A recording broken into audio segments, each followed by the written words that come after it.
Hello students, our today's topic is population ecology. Population ecology means the study of ecology in a particular species population, or in definition wise we can say the population ecology is the branch of ecology which deals with the study of population dynamics of a species. This is known as population ecology. In this topic, we can study how these populations interact with the environment. Means the population interact with the environment with abiotic and biotic components. Like we can say the climatic factors or biotic factors. So with climatic and biotic factors the population interact, and the study of interaction between these components is known as population ecology. Next one is population dynamics. Population dynamics is the branch of life science which study the short and long term changes in the population. Means population कैसे fluctuate करती है. कई बार इन जो population है वो ऊपर चली जाती है, पॉपुलेशन डाउन हो जाती है, पॉपुलेशन इंक्रीज होती है, पॉपुलेशन डिक्रीज होती है लॉन्ग टर्म और शॉर्ट टर्म टाइम के अंदर. जो पॉपुलेशन में जो फ्लक्चुएशन आता है उसी को पॉपुलेशन डायनेमिक्स बोलते हैं. पॉपुलेशन में फ्लक्चुएशंस कई प्रकार से आता है, कई रीजन है, ठीक है. उसमें मेनली 3 रीजन है जो पॉपुलेशन में फ्लक्चुएट करते हैं या पॉपुलेशन डायनेमिक्स को इफेक्ट करते हैं. इसमें फर्स्ट वन है नेटिलिटी. इसको बर्थ रेट भी बोलते हैं. अगर बर्थ रेट ज़्यादा होगी तो पॉपुलेशन हमेशा इंक्रीज होगी, पॉजिटिव डायरेक्शन में बढ़ती रहती है. नेक्स्ट आता है पॉपुलेशन ग्रोथ. पॉपुलेशन ग्रोथ में आफ्टर बर्थ पॉपुलेशन है उसकी साइज बढ़ती है और एज बढ़ती रहती है. तो साइज और एज है वो पॉपुलेशन ग्रोथ का इंडिकेटर है. तो अच्छी ग्रोथ होगी तो जो पॉपुलेशन डायनेमिक्स है वो भी इंक्रीज होता रहता है. नेक्स्ट आता है इसमें मोर्टेलिटी. मोर्टेलिटी को डेथ रेट भी बोलते हैं. डेथ रेट में पॉपुलेशन हमेशा डिक्रीज होती है, नेगेटिव डायरेक्शन में बढ़ती है. डेथ रेट कई रीजन से हो सकता है, चाहे वो इन्वायरमेंटल कंडीशंस के कारण से डेथ रेट बढ़ती हो, या प्रीडेटर्स हो उनके, या उनके पैरासाइट्स हो. बहुत सारी रीजन से उसे मोर्टिलिटी आती है. ये 3 फैक्टर हैं, 1 2 3, ये तीनों फैक्टर है वो पॉपुलेशन डायनेमिक्स को इफेक्ट करते हैं. नेक्स्ट आता है इसमें आपके population distribution and dispersal. Population है वो एक जगह से दूसरी जगह में डिस्ट्रीब्यूट होती रहती है. डिस्ट्रीब्यूशन के कई रीजन्स हैं जिसमें पॉपुलेशन एक जगह से दूसरी जगह माइग्रेट होती है. डिस्ट्रीब्यूशन उनका अलग अलग होता है. उसमें पहला आता है फूड की सर्च में, in search of food. Food अगर एक जगह शॉर्ट हो रहा है तो फूड की सर्च में वो एक जगह से दूसरी जगह में चले जाते हैं. और फूड के अलावा फिर अपने प्रीडेटर्स से बचने के लिए वो चले जाते हैं. पैरासाइट से बचने के लिए वो एक जगह से दूसरी जगह चले जाते हैं. ओवर क्राउडिंग और जो ओवर क्राउडिंग है उससे बचने के लिए भी वो एक जगह से दूसरी जगह जाते हैं, ठीक है. उसके अलावा ब्रीडिंग बिहेवियर है, ब्रीडिंग करने के लिए भी वो एक जगह से दूसरी जगह में जाते हैं.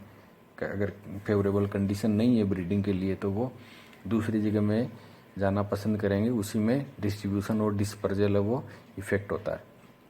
और क्लाइमेटिक कंडीशंस है, अगर फेवरेबल नहीं है तो उसके लिए भी वो चले जाते हैं. तो पॉपुलेशन जो डिस्पर्जल और डिस्ट्रीब्यूशन है मेनली वो 3 हमारे तरीके हैं जिससे कि वो चेंज होता रहता है. एक होता है इसमें फर्स्ट वन है immigration. Immigration means it involve the outward movement of the population. Population का बाहर की तरफ में जाना. ई से ध्यान रखना है, ई मतलब बाहर की तरफ में जाना. पॉपुलेशन हमेशा बाहर की तरफ में जाती है. तो बाहर की तरफ में जब पॉपुलेशन जाती है तो पॉपुलेशन हमेशा डिक्रीज होती है, ठीक है ना. So it involve the outward movement of organism of a population for permanent settlement in another area, that is known as immigration. Next आता है इसमें immigration. Immigration means inward movement of population. Inward movement में ध्यान रखना है, population हमेशा किसी particular area के अंदर आती है. जब पॉपुलेशन एरिया में अंदर आती है तो पॉपुलेशन हमेशा इंक्रीज होती है.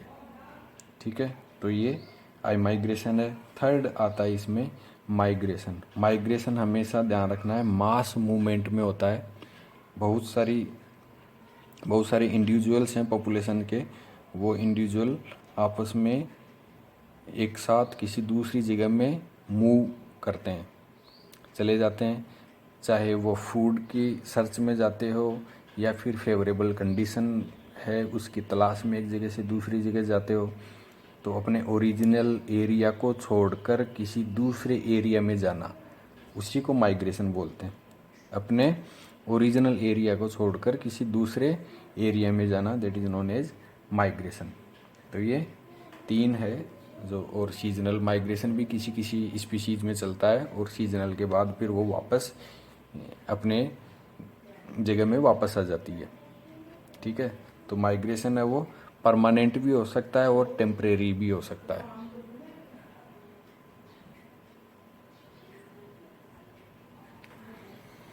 अब नेक्स्ट आता है इसमें बायोटिक पोटेंशियल. बायोटिक पोटेंशियल है वो भी पॉपुलेशन डायनेमिक्स से उसको इफेक्ट करता है.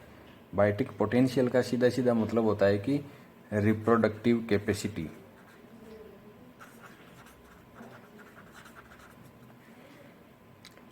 कोई भी स्पीशीज की मैक्सिमम रिप्रोडक्टिव कैपेसिटी कितनी है उसको बायोटिक पोटेंशियल बोलते हैं. ठीक है, इसकी डेफिनेशन में बोल के बता देता हूँ. Biotic potential means it is the maximum reproductive capacity of a population if the resources are unlimited. ठीक है, जनरली इसको अपन फेवरेबल कंडीशंस बोलते हैं कि फेवरेबल कंडीशंस में कोई भी नेगेटिव चीज़ नहीं है, उसमें इन्वायरमेंट हमेशा फेवरेबल रहता है. उस फेवरेबल कंडीशन में कोई स्पीशीज़ या किसी इंसेक्ट की स्पीशीज़ मैक्सिमम कितना रिप्रोडक्शन कर सकती है, वो मैक्सिमम कैपेसिटी है, उसको बायोटिक पोटेंशियल बोलते हैं. ठीक है, इसको मेजर करने के लिए हमारे पास एक फॉर्मूला है, अपन इसको वाइटल इंडेक्स के थ्रू निकालते हैं. वाइटल इंडेक्स का मतलब होता है इसको मेजर करने के लिए number of birth divided by number of death into 100. तो वाइटल इंडेक्स है, ये निकाल के अपन बायोटिक पोटेंशियल है उसको मेजर कर सकते हैं. नेक्स्ट इसमें आपके टॉपिक आता है कैरिंग कैपेसिटी. कैरिंग कैपेसिटी मतलब है कि इन्वायरमेंट है वो किसी स्पीशीज को कितना सपोर्ट कर पाता है और कितना सस्टेन करता है. ठीक है, it is defined as the capacity of environment और capacity of ecosystem to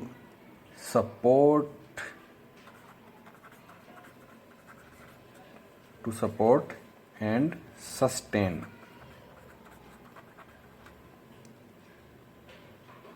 a level of population under ideal set of condition. मतलब कंडीशन अच्छी है, आइडियल सेट है, फेवरेबल है, तो वो इन्वायरमेंट किसी पॉपुलेशन को कितना सपोर्ट कर पाता है. मतलब पॉपुलेशन बढ़ती रहती है किसी स्पीशीज़ की, लेकिन बढ़ने का भी एक रीज़न है कि वो इंक्रीज पॉपुलेशन होती है, लेकिन वो कहाँ तक हो सकती है, उसकी पॉपुलेशन इंक्रीज होने की भी एक कैपेसिटी होती है. तो जो मैक्सिमम कैपेसिटी होती है किसी स्पीशीज़ की किसी इन्वायरमेंट में बढ़ने की, वो मैक्सिमम कैपेसिटी है, उसको कैरिंग कैपेसिटी बोलते हैं अपन.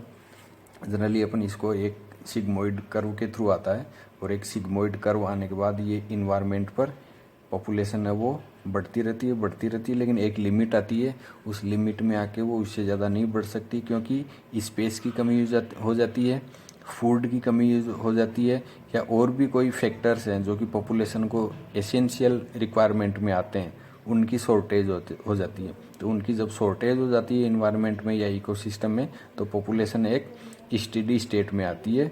और बाद में अगर कंटिन्यू पॉपुलेशन उसी स्टेडी स्टेट में रहती है हाईएस्ट लेवल में रहती है, तो लास्ट में जब फूड और स्पेस की कमी होने के कारण वो डिक्रीज भी होती है। तो जो मैक्सिमम कैपेसिटी है उसको अपन इस जगह से डिनोट करते हैं। जो मैक्सिमम कैपेसिटी ये यहाँ पर है, तो उसको कैरिंग कैपेसिटी बोलते हैं, जिसमें इन्वायरमेंट है वो किसी पॉपुलेशन को कितना सपोर्ट करता है। नेक्स्ट आता है आपके इसमें इन्वायरमेंटल रेसिस्टेंस। इन्वायरमेंटल रेसिस्टेंस का मतलब होता है कि full expression of biotic potential of an organism is restricted by environmental resistance. मतलब इन्वायरमेंट है वो किसी स्पीशीज के बायोटिक पोटेंशियल को रेसिस्ट करता है, उसको रोकता है। मतलब बायोटिक पोटेंशियल का जो फुल एक्सप्रेशन होता है वो फुल एक्सप्रेशन को वो रेसिस्ट करता है। इन्वायरमेंट हमेशा रोकता है कि वो फुल कैपेसिटी से रिप्रोड्यूस नहीं करे कोई भी स्पीशीज़। ठीक है, अगर फुल स्पीड से वो अगर रिप्रोड्यूस करेगी कैपेसिटी से, तो इन्वायरमेंट बैलेंस है वो बिगड़ जाएगा। फूड और स्पेस या और भी कई जो फैक्टर्स हैं उनकी कमी हो जाएगी। तो इन्वायरमेंट हमेशा हर स्पीशीज़ को अपनी मैक्सिमम कैपेसिटी से रिप्रोड्यूस करने के लिए रेसिस्ट करता है, रोकता है। उसी को इन्वायरमेंटल रेसिस्टेंस बोलते हैं। इसीलिए इन्वायरमेंटल रेसिस्टेंस के कारण ही इन्वायरमेंट में हर स्पीशीज़ है वो अपने एक जो बैलेंस है या अपना एक पर्टिकुलर रेशियो है, उस रेशियो में ही रिप्रोड्यूस होती रहती है, उससे आगे नहीं बढ़ती है। इन्वायरमेंट इम्बैलेंस तभी होता है जब इन्वायरमेंटल रेसिस्टेंस है वो वीक हो जाता है, कमज़ोर हो जाता है इन्वायरमेंटल रेसिस्टेंस, तो पॉपुलेशन में इम्बैलेंस आ जाता है। और इम्बैलेंस हमेशा इन्वायरमेंट के लिए नुकसानदायक होता है, तो इसको बोलते हैं इन्वायरमेंटल रेसिस्टेंस। उसके बाद में फिर आता है अपने सीजनल एडोप्टेशंस। पॉपुलेशन डायनेमिक्स है वो होता है, पॉपुलेशन डिस्पर्जल होता है। पॉपुलेशन एक जगह से दूसरी जगह में जो डिस्ट्रीब्यूशन होता है वो कई रीजन से होता है। सीजनल एडप्टेशन के लिए मेनली इसमें पॉपुलेशन एक जगह से दूसरी जगह माइग्रेट करती है कि अपने को अच्छे इन्वायरमेंट में जाकर हम एडोप्ट हो जाएं, तो उसी के लिए सीजनल एडेप्टेशन है। ये एक्सट्रीम जो टेम्परेचर है उसके कारण होता है, एक्सट्रीम मॉइस्चर है, एक्सट्रीम फूड है, क्राउडिंग है या अदर फैक्टर्स हैं, प्रीडेटर आ गए, पैरासाइट आ गए, तो उस कारण वो एक पर्टिकुलर जगह में चले जाते हैं, वही सीजनल एडेप्टेशन है। ठीक है, इसमें मेनली अब आता है डोरमेंसी। ठीक है, डोरमेंसी का मतलब होता है कि एक पर्टिकुलर पीरियड किसी भी इंसेक्ट की लाइफ साइकिल का जिसमें उसकी ग्रोथ, डेवलपमेंट और रिप्रोडक्शन है वो सप्रेस हो जाता है।